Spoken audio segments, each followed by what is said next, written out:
Вот это китайцы молодцы. Заполонили своей техникой весь рынок.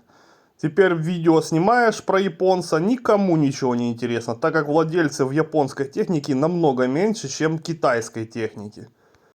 Соответственно, и у меня интерес пропадает записывать какие-то видео про японскую технику. Снимаю себе при китайцев, просмотров до хрена, вы смотрите, вам нравится, новые владельцы какой-нибудь китайской техники тоже в восторге от того, что где-то что-то неплохо работает, и покупают, соответственно, тоже китайскую технику.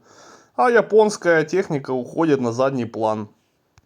Тут китайцы молодцы, ничего не скажешь.